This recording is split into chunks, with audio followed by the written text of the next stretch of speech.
అసలు ఎందుకు ఈ మావిగన్?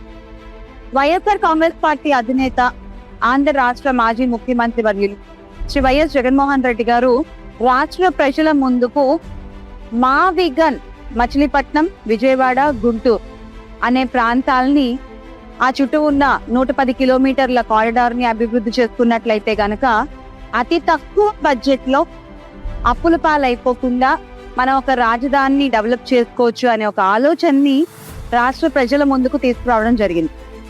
ఒక పక్క రాజధాని నిర్మాణానికి 2 లక్షల కోట్లు కావాలి అని ప్రస్తావిస్తున్న వేళ, దాంట్లో ఆ 2 లక్షల కోట్లలో 10% బడ్జెట్ తోనే మనం ఈ మచిలీపట్నం, విజయవాడ, గుంటూరు చుట్టుపక్కల ప్రాంతాలని అనుసంధానించుకుంటూ గనక అభివృద్ధి చేసుకున్నట్లయితే ఈ కారిడార్ ని మన రాష్ట్ర భవిష్యత్తుకి చాలా ఉపయోగపడుతుంది. మన రాష్ట్ర ఆర్థిక భవిష్యత్తుకి కూడా ఇదే సరైన మోడల్ అని జగన్మోహన్ రెడ్డి గారు ప్రస్తావించడం జరిగింది.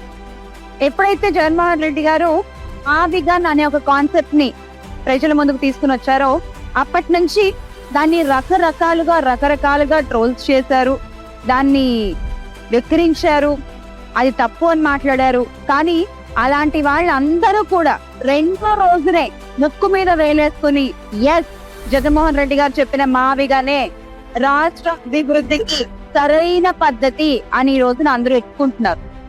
ఎందుకు మావిగన్ అంటే, మావిగన్ జగనన్న విజన్, మావిగన్ ఆంధ్ర రాష్ట్ర అభివృద్ధి, మావిగన్ రాష్ట్ర అప్పుల ఊబి నుండి బయటికి వచ్చే దారి, మావిగన్ మన ఆంధ్ర రాష్ట్రానికి ఒక తలమానికం.